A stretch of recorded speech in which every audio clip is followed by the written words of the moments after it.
मारते हैं। उनको मारने का क्या कारण है इनका?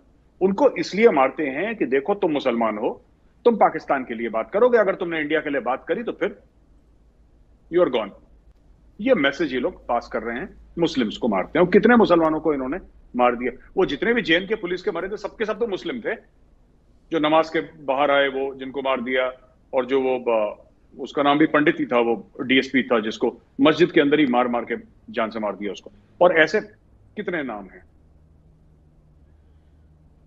अब मैं आता हूं पंडितों को क्यों मार रहे हैं। पंडितों को, इनको जो पंडितों को टारगेट कर रहे हैं ना, इसके 3 रीजंस हैं।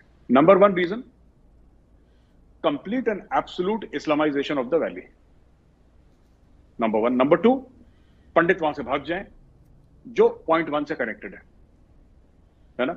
दे want to say that Kashmir is only for Muslims. यहां पे सिख वेलकम नहीं है, यहां पे क्रिश्चियन वेलकम नहीं है, यहां पे हिंदू वेलकम नहीं है, और खासतौर से पंडित तो बिल्कुल भी वेलकम नहीं है। तो ये बात तय है। ये क्या चाह रहे हैं कि इसको कम्युनल कलर देना, हिंदूज की टारगेटिंग करना, ताकि जो बाकी हिंदुस्तान में कश्मीरी हैं, जो बच्चे हैं, जो Kashmiri students medical college, engineering college में पढ़ रहे हैं, एमबीए कर रहे हैं, उनके ऊपर लोग गुस्सा निकालें, उनके ऊपर भड़क जाएं और 1-2 की पिटाई कर दें, या और मामला गंभीर हो जाए। ये टेररिस्ट चाहते हैं।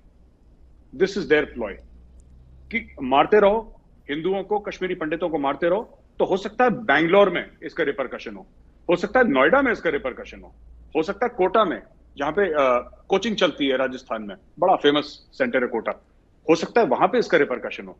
ये प्रेशर पॉइंट्स बना रहे हैं, हमें समझना पड़ेगा। अब जहां तक पंडित भाइयों की बात है, मुझे देखिए बात यह है कि कमी तो है सिक्योरिटी में, इसमें कोई शक नहीं था साहब। अगर मैं बोलूं कि everything is fine, everything is not fine, लेकिन मुझे लगता है कि अपने सिक्योरिटी फोर्सेस का भरोसा करना चाहिए। इसमें भी 3 पहलू हैं। Number 1, डीरेडिकलाइजेशन, right. नंबर 2, आपको डायरेक्टली ये प्रॉब्लम अगर पाकिस्तान से है तो आपको पाकिस्तान में सॉल्व करनी पड़ेगी। आप कश्मीर में, श्रीनगर में सॉल्व कर रहे हैं। I don't want to talk about this further, people know my views. आपको प्रॉब्लम पाकिस्तान के अंदर सॉल्व करनी पड़ेगी। और तीसरी चीज, मुझे लगता है कि कहीं ना कहीं पंडितों को हमें बोलना पड़ेगा कि आप रहो एंड आर्म योरसेल्व्स, हथियार पकड़ो, ठीक है। हथियार पकड़ो। और एक हाथ, हर समय पंडितों ने ना हाथ में कलम पकड़ी है। ये कम्युनिटी ऐसी है, पढ़ने लिखने में बहुत शार्प, बहुत तेज, पढ़ाई लिखाई में एजुकेशनिस्ट इसमें से कई पैदा हुए हैं, और एजुकेशन में बहुत सरस्वती माँ में बिलीव करने वाले Kashmiri Pandit, they are very hard working in that sense, पढ़ाई लिखाई में। मैं कश्मीरी पंडित जो भाई बहन है, मैं उनको ये रिक्वेस्ट करूंगा कि आप ना, अब हथियार पकड़ने का वक्त आ गया है। सरकार तो है ही जो सरकार कर रही है, टेररिस्ट हैं ही, लेकिन जो आपको टारगेट कर रहे हैं ना, उसको ये पता होना चाहिए कि आपके पास भी हथियार है। वापस लड़ने का वक्त आ गया है। आप, और मैं समझता हूं, मेरे लिए बड़ा आसान है यहाँ पे ना, नोएडा में बैठा, मैं बड़ा सेफ है, हमें कोई कुछ नहीं कह रहा, तो मेरे लिए कश्मीरी पंडितों को ऐसे ज्ञान देना तो बड़ा आसान है कि नहीं आप लड़ो और हथियार ले लो।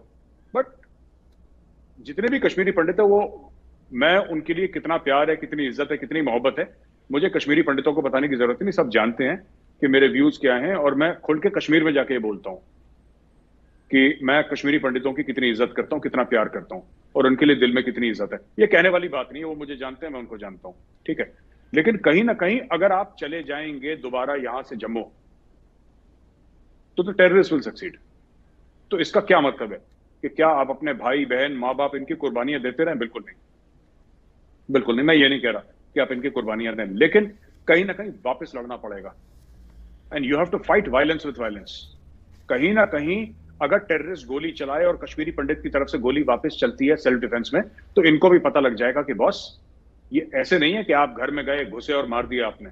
तो मैं सरकार से भी यही अपील करूंगा, और वहां पे सिन्हा साहब हैं जो लेफ्टिनेंट गवर्नर, मैं उनसे भी अपील करूंगा, sir, arm the Kashmiri pandits, arm them, give them training. वहां पे इंडियन आर्मी है, आप कश्मीरी पंडितों, जो लड़के हैं, लड़कियां हैं, बच्चे हैं, उनको पकड़िए, इंडियन आर्मी को बोलिए वहां पे ट्रेनिंग दें उनको, और उनको वेपन्स दीजिए सर। अगर आपको उनको सोफिस्टिकेटेड वेपन्स देने हैं, ये सिंगल बोर राइफल नहीं, अगर आपको उनको AK-47 देनी है तो उनको लाइसेंस दीजिए, एक्सेप्शनल सर्कमस्टेंसेस में प्रोहिबिटेड बोर। कश्मीरी पंडितों के घर में डालिए AK-47, डालिए उनके पास पिस्टल्स, और फिर आने दीजिए टेररिस्ट को। ये भी जब गोली चलाएंगे तब पता लगेगा कि आप ऐसे ही किसी पंडित के घर में घुस के मार नहीं सकते उसको ना, वहां से भी रिस्पॉन्स आएगा। मैं ये चाहता हूं, I am calling for the arming of Kashmiri pandits, ठीक है। मैं सिर्फ ये कहना कि नहीं आप मत छोड़ो, आप जम्मू मत जाओ, ऐसे मरने के लिए कौन रहेगा वहां पे, राइट? आपको कुछ ना कुछ तो उम्मीद देनी पड़ेगी। वो उम्मीद क्या है? पाकिस्तान के खिलाफ action, number 1। Number 2, internal security को और जरा टाइट करेंगे, डीरेडिकलाइज करेंगे, and arm the Kashmiri Pandit community. पंडितों को बुलाइए, आर्मी के कैंप्स में भेजिए, 1-1, 2-2 महीने की AK-47 की ट्रेनिंग देंगे उनको, और उनको दीजिए, आप हथियार दीजिए। हर कश्मीरी पंडित घर में 1-1, 2-2 AK होनी चाहिए, और उसको लाइसेंस मिले सरकार से, उसको ट्रेनिंग मिले कि भाई इस तरीके से चलानी है। उनकी विमेन जो हैं, औरतें हैं कश्मीरी पंडित, जो हमारी बहनें हैं, उनको ट्रेनिंग मिले। फाइट बैक, आपकी जमीन है, आपकी मिट्टी है, ठीक है? ये तो लश्कर फश्कर जैश ये तो अभी आए हैं, आज से 5000 साल पहले, बिफोर रिकॉर्डेड हिस्ट्री। ये जमीन किसकी है? तो पंडितों की जमीन है ना कश्मीर, ये सिर्फ पंडितों की जमीन है ना? तो वाई शुड पंडित्स लीव? ये अपनी जमीन